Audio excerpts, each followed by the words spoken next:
Welcome to Inside Politics with Kevin Klein, beyond the headlines, beyond the spin. Straight facts, sharp analysis, and common sense conversation you won't hear anywhere else. Let's get started. Hi, I'm Kevin Klein. Welcome to another edition of Inside Politics. I am joined by three of my colleagues. Jeff Currier, a Winnipeg Sun columnist and broadcaster. We have Royce Koop, a Winnipeg Sun columnist and professor of political sciences at the University of Manitoba. And we're joined by new Sun columnist Lawrence Pinsky, a member, I guess, an attorney, but a member of the King's Council and a former arbitrator, I believe, for the human rights. Human rights adjudicator, actually appointed both by NDP and Conservatives, interestingly. Oh, well, we're going to have fun with that, for sure. We got a lot to talk about this week on Inside Politics. We've got some tariff news we're going to talk about.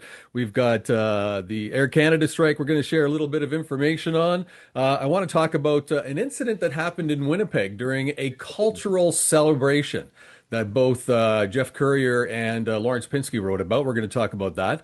And play a little clip of what Premier Smith said about a criminal act and some charges that were laid in Ontario. But first, I want to talk about some facts that came out that and I want to make sure I get them right here.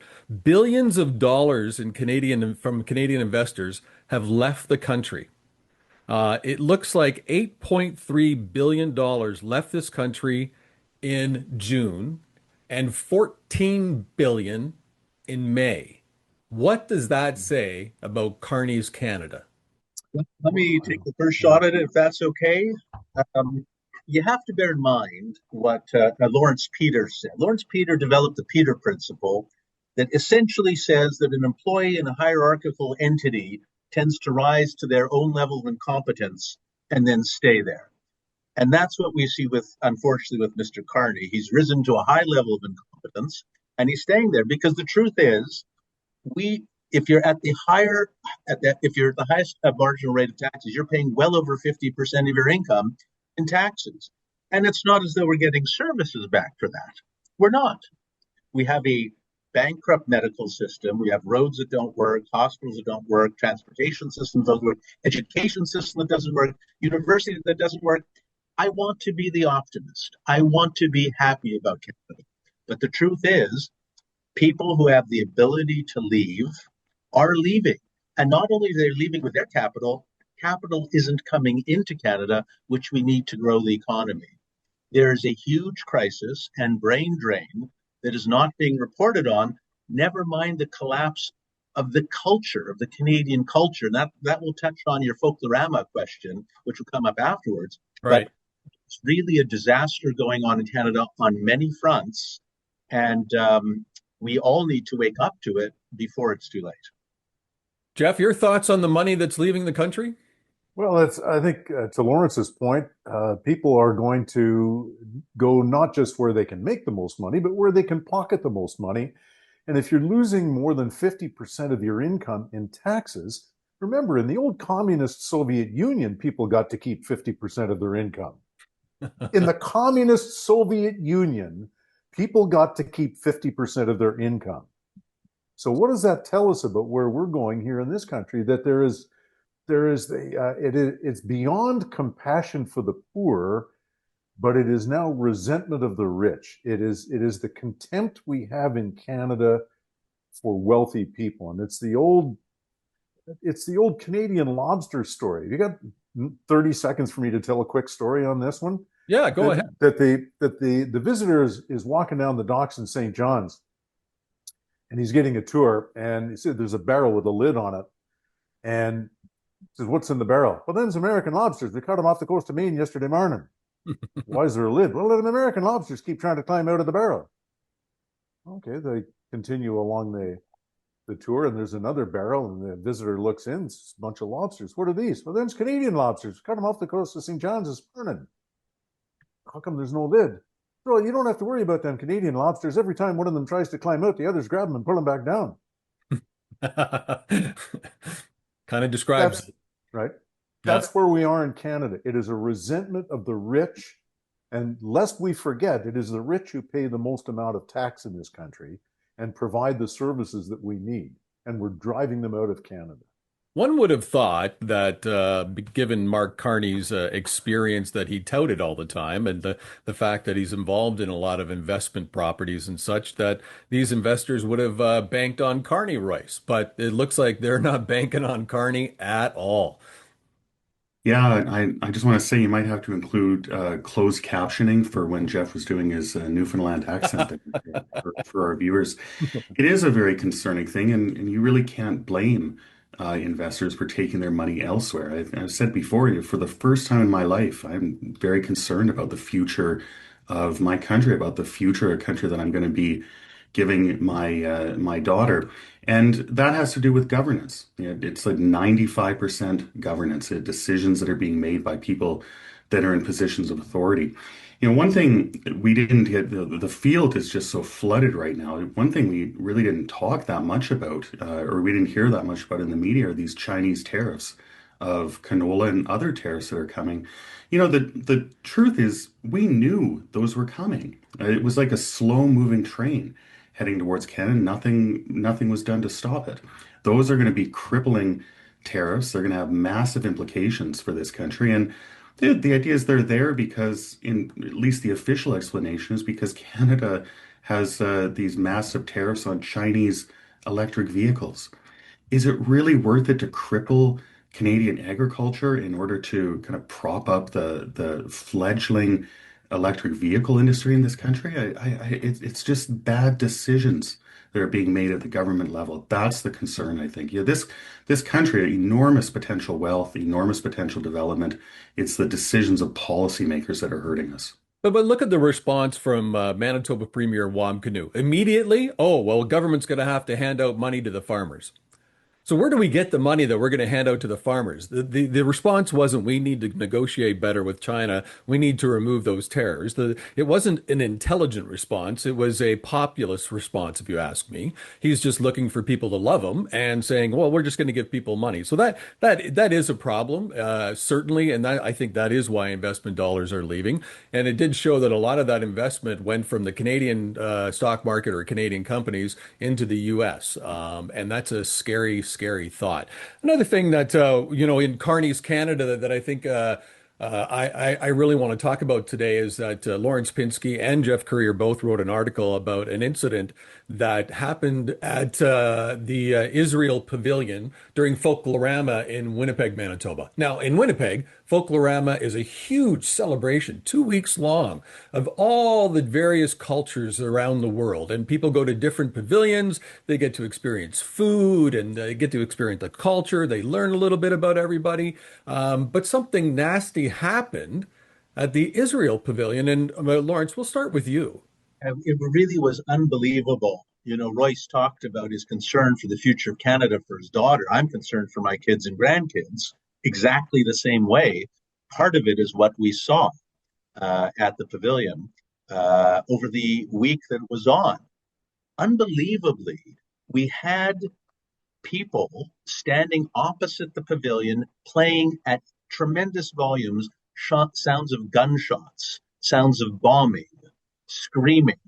On another day, we saw people unbelievably using sexualized slurs, yelling them at little girls and at women. I won't repeat them here. Saying to others, Hamas is coming for you. Hamas, as everyone knows, is that terrorist organization that led us all down this path. False signs, screams, telling Canadians go back where you came from because they're Jewish. I was sworn at as a effing Jew, on and on and on. It was unbelievable, yelling at politicians and at guests. Now, there were some people there who had signs that I would say are wrong and I disagree with, but were quiet. So they're misguided, with the greatest of respect to them. But they because they see really the horror that's going on in Gaza and they want to respond, and they're being misdirected by a biased mainstream media. But there's others who were completely, unbelievably out of control. One of these people, actually, this is quite remarkable. He said that his brother was killed fighting in Lebanon for Hezbollah. And somehow we allow these people into the country.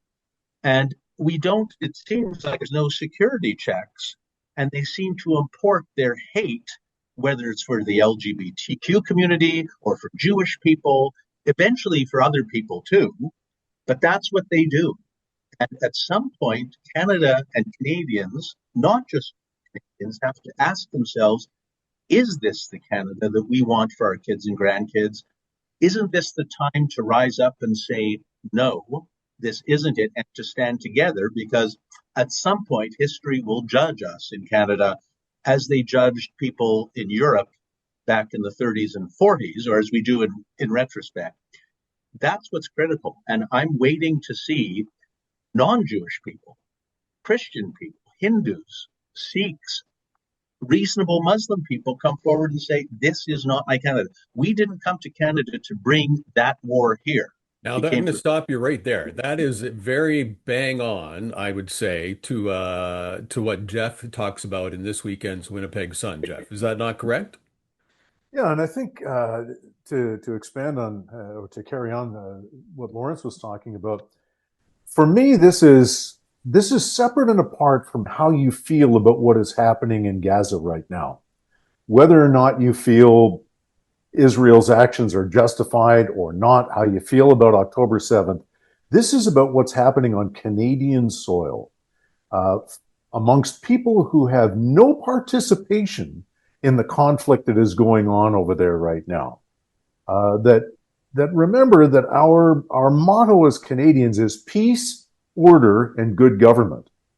So peace and order are now under threat because of this. And I've said this before, and I mentioned it again in this week's column, that we still have a country, but I'm not entirely certain that we still have a nation, because those two things are they're not exactly the same. We have a country because we have structure and government and so on, but having a nation is something altogether different. So what is it now that binds us together as Canadians, as a nation? And my concern is that we've become so increasingly tribal that we no longer have a cultural mosaic. We now have a fractured society. And that's my concern. Yeah, I big agreement with Jeff here. I mean, I think we Canadians can reasonably disagree on, what's happening in Gaza, whether or not the Canadian government has taken the right position. That's entirely separate from some of the things that we've seen that Lawrence was describing. It frankly makes my blood boil, because no other group in Canada has to endure these kinds of antics directed at their events, their venues, their gatherings. It was about a year ago in Toronto. There was one of these protests at nighttime outside of a Jewish old folks home in Toronto. I don't know if that's the right term anymore, old folks home. It's the term that I use. But That's what we're I going to read call that the show. We're going to call this show the Old Folks Show. the seniors home. But I read the headline, I read the story. I couldn't believe what I was reading. I actually went onto Google Maps, and is this actually a seniors home? Like, so you had people with making noise, playing music, shouting slogans that were hostile. And in the old folks' home, there were people with dementia who had no clue what was going on, the family trying to go in and out. There's no reason why we should tolerate this. We can have an appreciation of freedom of expression. We want that. But no reasonable people should tolerate this kind of behavior, yelling slurs at little kids. And the truth of the matter is there are laws, there are bylaws, there are sound bylaws, there are disturbance laws. You can't just create a disturbance wherever you want to that are not being enforced. And I think an awful lot of Canadians their patience has been worn very thin on this issue, and these laws should start being enforced. Well, that's my big thing is I'm being the former chair of the Winnipeg Police Service and being involved with a different police service many, many years ago. I am shocked that we're not arresting these people and throwing them in jail overnight. They need to be arrested if they're spewing hate. We have crimes of hate being done in the country, and the police are not taking any action whatsoever. Now, I don't think the police are making that decision. I think that decision's being made from higher up, and that's the lack of leadership, if you will, especially here in Winnipeg, with Mayor Scott Gillingham, quiet on this issue, doesn't want to talk about the issue. Wab Kinew, quiet on the issue, doesn't want to talk about the issue. And then, of course, you had compare that to when we had a group of people that protested in front of an abortion clinic. And I know it's a touchy topic, but immediately the NDP party went and made it wrong. And city council made it a law, and they enforced that law. But they're afraid, for whatever reason, to go after these hate mongers. And that's what they are. They're hate mongers in our very own country, in our very own city. And Lawrence, you're a lawyer. I mean, these should be criminal charges. Well, I want to touch on a few things that both you, Kevin, and Royce said. And it's really, really fascinating to me. I've done a fair bit of work on this. Not only, Royce, was it the what we're calling the seniors' residence or the old folks in Toronto, there were schools that were attacked. There was the Mount Sinai Hospital was attacked because it has a Jewish name. It was unbelievable. In Winnipeg, a Jewish family had their window shot. There have been incident after incident. Now, hate crimes are difficult to prosecute. The law needs to be amended. But I want to tell you a few other things. This was almost a textbook case of harassment, of unlawful assembly, of mischief. When you read those sections of the criminal code, that's what this describes. Never mind the noise bylaw and the livability bylaw, but actual criminal code offenses. So I can tell you that I personally spoke with a former very high up person in the police department who asked me this after some back and forth about why they weren't enforcing the law. And they start by saying that really our job is to separate groups as though it's equal, the people waving Canadian flags singing "O Canada" versus the people shouting sexualized slurs at little kids. But anyway, he said to me, Lawrence, if you can get the Crown to charge, we'll do it. Think for a moment what that means. That means that the Minister of Justice and the provincial government are saying, don't charge or we won't charge. So even though they may have referred a matter to the Crown, the higher ups are saying no, they don't. If they can't understand the difference between freedom of expression and mischief and unlawful assembly and harassment, they have no business being in the office that they're in. And just to bring it back to the abortion question, the issue of free expression on the issue of bubble legislation went all the way up through the courts in BC on the very issue of the abortion bubble zones.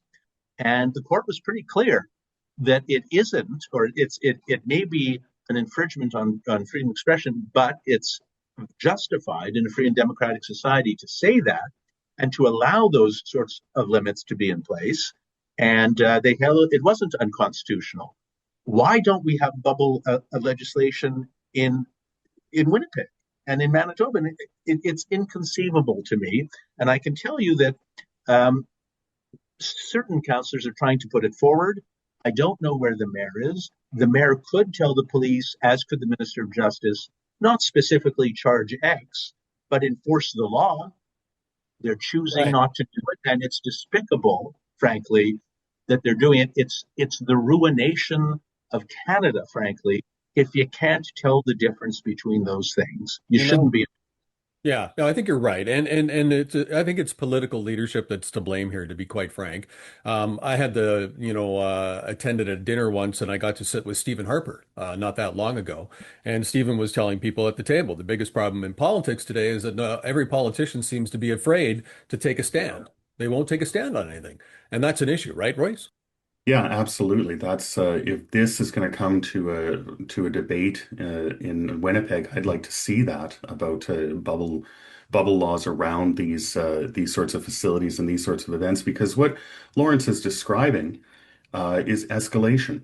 If you don't deal with small crimes, if you don't deal with small problems, eventually they turn into big problems, and that's exactly what we've seen over the last 1 or 2 years. Fairly innocuous protests about human rights turned into protests that are completely blocking off streets in Toronto, and suddenly they're in front of Jewish schools and old folks' home. All of a sudden, you're playing sounds of gunfire Well, what's next? That's the question that kind of concerns me. What's the next step in escalation?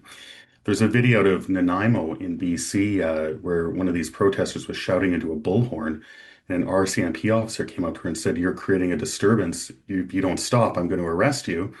And the protesters were kind of mystified by this and reasonably like, what? Are you, I can't just scream into a bullhorn on at all hours of the day. Well, if you don't enforce laws, if you don't enforce bylaws, you can't blame people when they continue to break them and continue to escalate. And so that's my concern, I think, is we need to see some of these things enforced. Yeah, I think we all know the answer rhetorically. If this same sort of thing had happened outside a mosque with people going in for Friday prayers, or if the same sort of thing had happened outside the Rainbow Resource Center, I think we know what the reaction would be from both law enforcement, the local media, local politicians. I think we all know the answer. So why is the standard different at the Jewish Pavilion at Folklorama? I always, that's a great question because I have been pondering that for a while. And I know from being in politics and knowing a lot of these politicians, very nice people and all that, but they depend greatly upon new Canadians. They've, to do door knocking for them, to deliver flyers and all this kind of stuff. And that seems to be where they want to focus, is they all want to be, focusing on their needs and on their desires. And no politician is talking about it. I think it's worse for a politician not to take a stand and be quiet during this than it would be to come out and take a side and stand up for it. I think that that's wrong. I think it's unfair to people that politicians should stand up because you're right, Jeff. If it had happened at the Rainbow Center or at a mosque, wow, we know what would have happened then. But I want to talk about that because it's kind of what's happening in Canada. It's that lawlessness. I'm going to play a clip here of Premier Smith from Alberta. She answered a question a reporter asked her. The Kawartha police, and I think it was somewhere in Lindsay, charged a man who attacked somebody who broke into his home. And here's what Daniel Smith had to say. Get your reaction to an incident, I believe, in Lindsay, Ontario, where a man is now facing criminal charges for defending himself from a home intruder. What are your thoughts on that situation? Well, if you don't want to get shot or beaten up, don't break into people's houses. Pretty straightforward.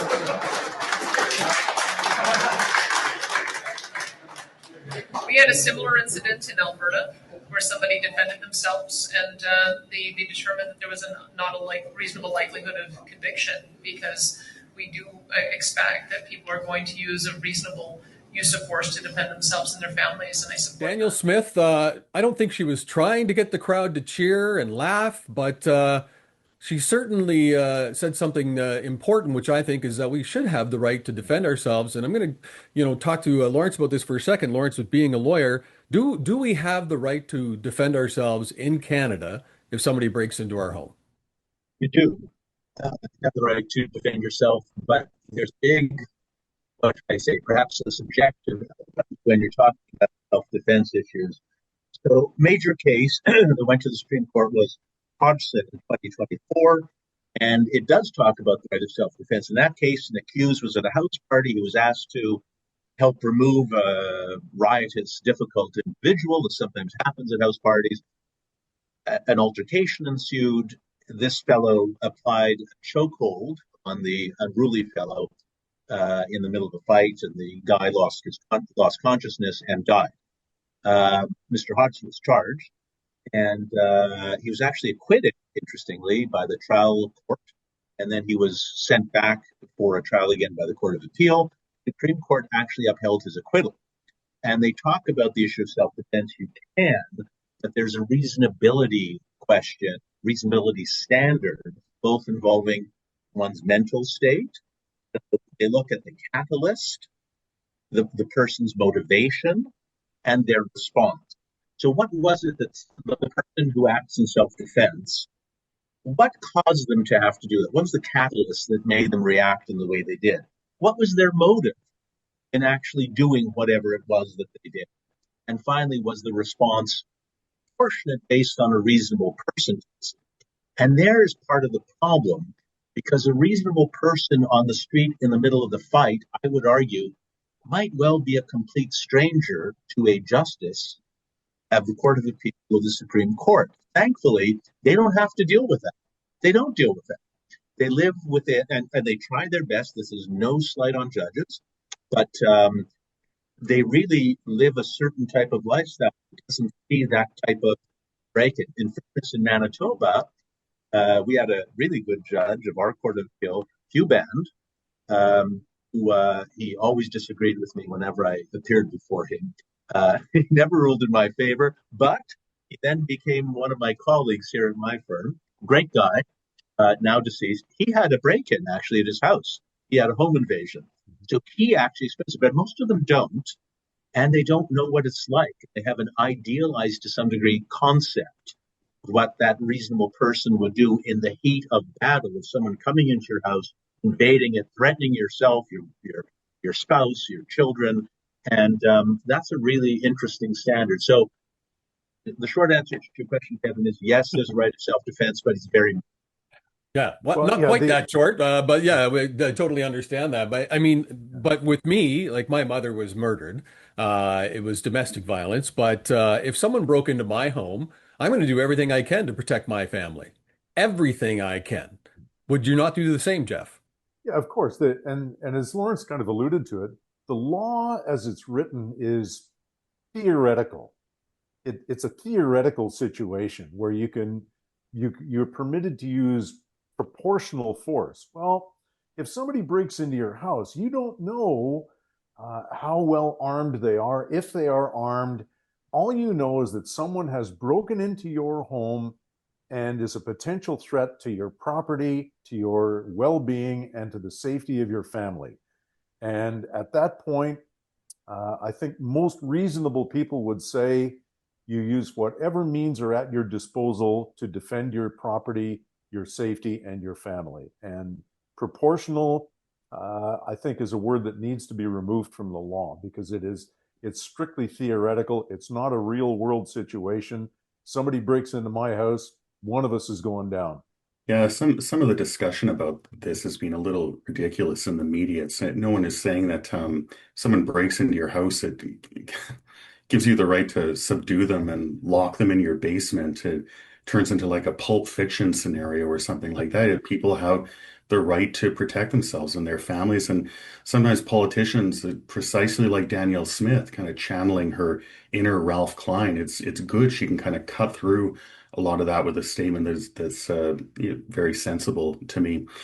The big thing about this is Canadians' confidence in the justice system and in the government to keep them safe. I think a lot of Canadians feel that crime is out of control, violent crime is a real concern, and those that are in elected positions aren't doing enough to protect them from criminals. Instead, what they're doing is police are chasing after people who go for walks in forests in Nova Scotia, and they're prosecuting people who break into their homes. And it creates this general sense that the justice system is there for criminals, not for law-abiding Canadians. And that's what concerns me is the kind of it dents people's confidence in government and in the justice system and in the police. Well, you know what? I think it's going to be the quote of the decade, where she said, "If you don't want to get beaten up or whatever, don't break into somebody's house." Thank you very much. That should be the rule. Everyone should follow that, and that's pretty much putting it the best way possible. If you don't want to get beat up, don't break into my home, and you won't have a problem. I think too, though, is that we talked about the judges and Lawrence, of course, tiptoed around the judges. Being a lawyer, he has to do that. But I mean, we're look at what we pay judges. Well, let me talk about that. But I don't really want to get into it. I mean, we pay them over $400,000. I think it's ridiculous. That's way too much money. And they're the ones that are letting crime happen. And you talked about how they don't really know. They try to do their best and so on. But we have less crimes for immigrants. Royce talked about that on our last show. That was ridiculous. We just have crime happening. And who do you not hear from about all the crime happening in Canada? Not a word? Prime Minister. Mark Carney has not once spoken about crime in Canada. It might be because maybe he doesn't live here. Maybe he's just visiting, but he has not spoken about crime. So in my view, it does rest with the politicians and the lack of leadership. It's the same problems we've identified on different files now in this very conversation. And it's constant. It's not a judge problem in many cases. And often I find myself, I think I wrote a column actually about a recent Supreme Court of Canada case that made absolutely no sense to me on a young offender, which I won't explore now. But the reality is that there's a lack of leadership, a lack of moral compass among the political class. Although, would I trust this, a, a liberal party, to amend the legislation to make it clearer? No, they wouldn't get it right. That's the reality. They'd make it worse, probably. It's bad as it is. On the issue of compensation for judges, just for a second, there's a different reality for what they make if you live in Toronto or Vancouver versus Winnipeg. So, Kevin, I think you're talking about in Winnipeg, it's a different reality, that number, than if you're in Toronto or Vancouver. There really is a different step. So I'll leave it there. Won't tiptoe, but I will leave it there on that. I think, Jeff, you had touched on that one of our previous shows, saying that it's not the judges who make the law. This is about the Supreme Court decision on immigrants. And that was very thoughtful, I think, on your part. You're absolutely right. It's not the judges that make the law. They uphold the law. And I believe you said politicians, which is true. Right. Yeah, and it's up to the judges in the Supreme Court to interpret the law, but not to recreate it or amend the law. And as I've said before, I think, and when it comes to our Supreme Court, there's so much knowledge, but not always enough wisdom to go along with it. Yeah. Oh, sorry. I don't have to be as nice as Lawrence. I'm just a professor. I can criticize judges. In the past, we had a tradition of court curbing, a term that we imported from the United States, where people criticize judges for the decisions that they rendered for engaging in policy making rather than deferring to people that are actually elected to do that. There's a lot of that in the 90s, but we haven't seen that much of it recently. We don't really criticize judges. I'd like to see a lot more criticism of judges when they engage in policy making. Really, the only way to address this is through government, electing people that are going to address that. Lawrence mentioned the young offenders decisions that we've gotten recently that I've written about. Those are just one example of a place where the government needs to intervene to clarify the law for the courts. Well, I think Daniel Smith, as a premier, clarified it very simply. Well, if you don't want to get shot or beaten up, don't break into people's houses. Pretty straightforward.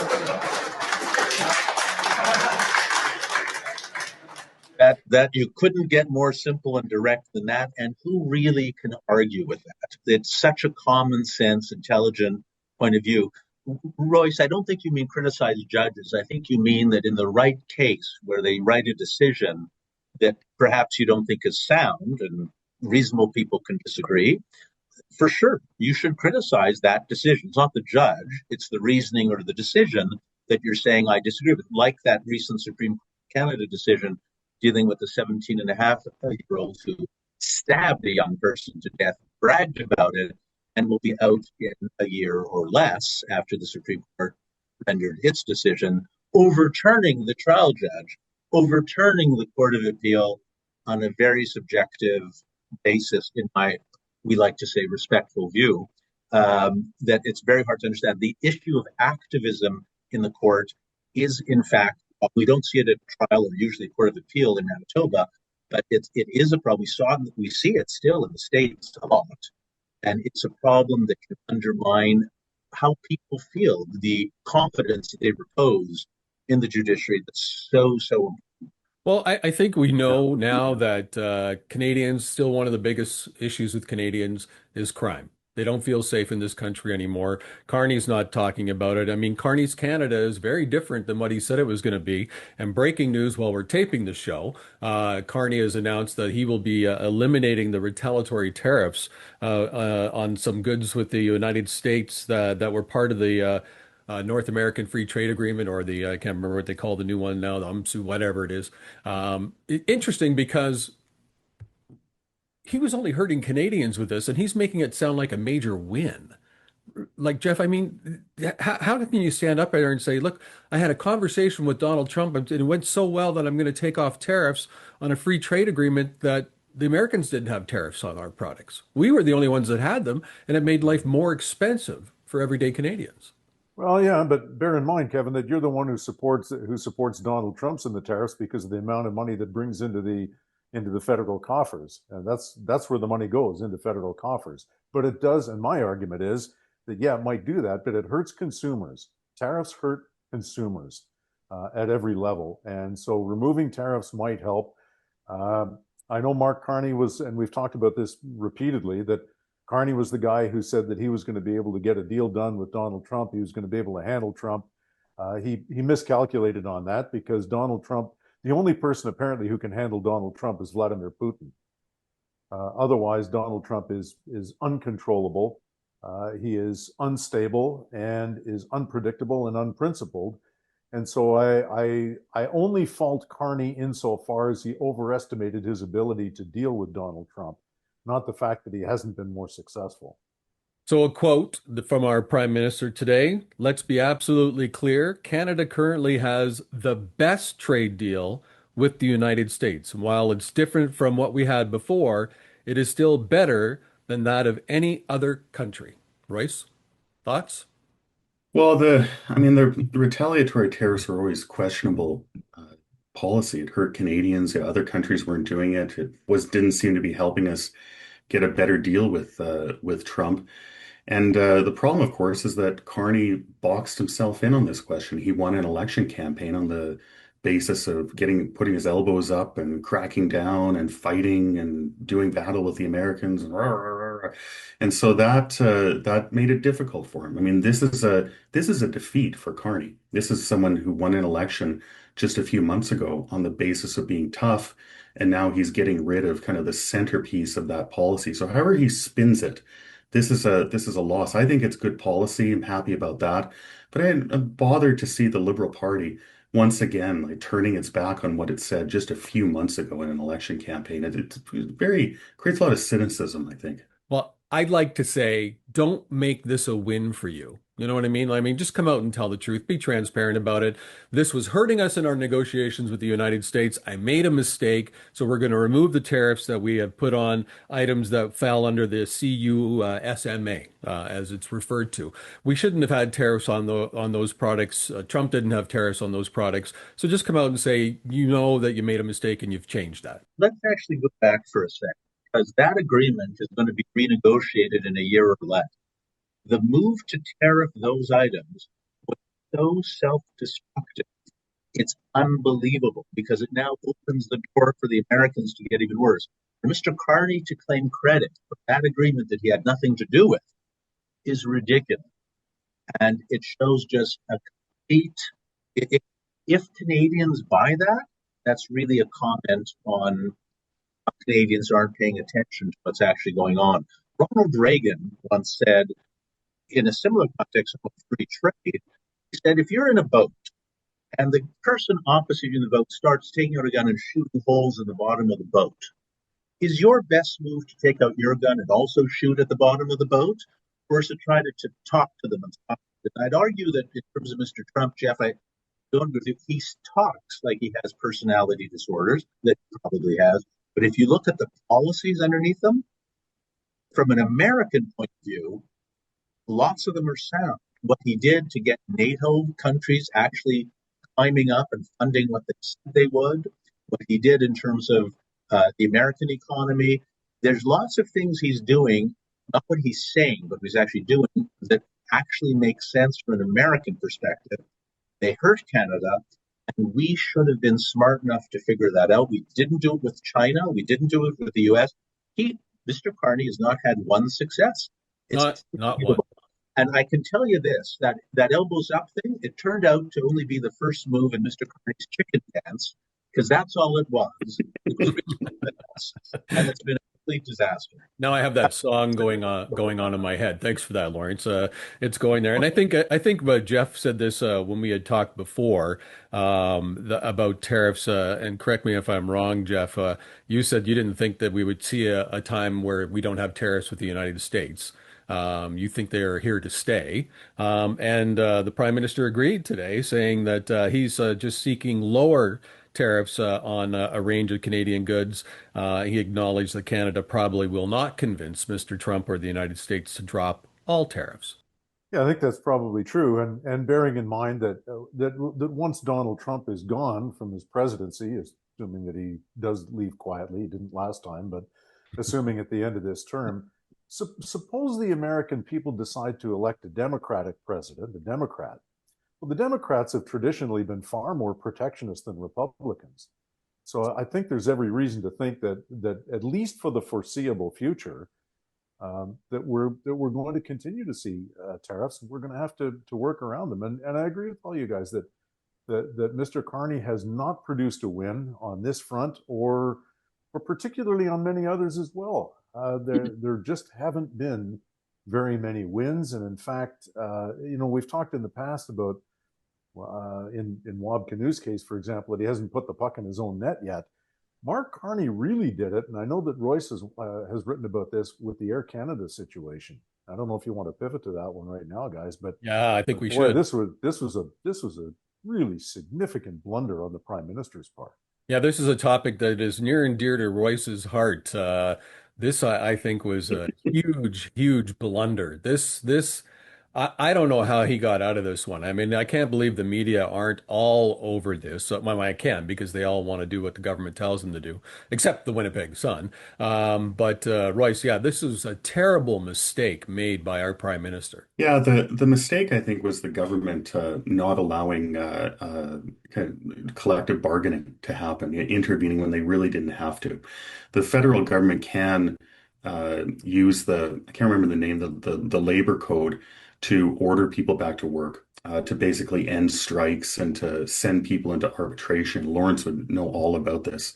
Federal government hasn't actually used that power very often until the last year. The Liberal government used it several times to force people to work on a pretty flimsy pretense. And so Air Canada and its flight attendants have been negotiating for some time. Flight attendants went on strike. They were only on strike for one day.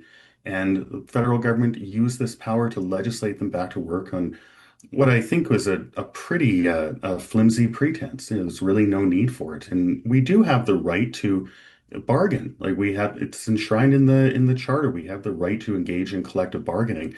So the federal government did this. The union, CUPE in this case, had enough of this behavior, and they refused to send the flight attendants back to work. They could potentially be fined $100,000 a day for doing so, but they stuck with this, and then right away they got a deal. They came to an agreement. Federal government, and then after this, Carney and his minister kind of pretending that they'd always been on the flight attendant side in any way. Well, no, you tried to end the strike. You interfered, like 2 days ago. So please don't spin this and making it seem like you were on the flight attendant side. If the union hadn't stuck this out, the flight attendants would have ended up with a worse deal than what they got. So it's just I think Jeff said scoring on your own net. Carney has had so many of these self-owns. He's stepped on so many rakes.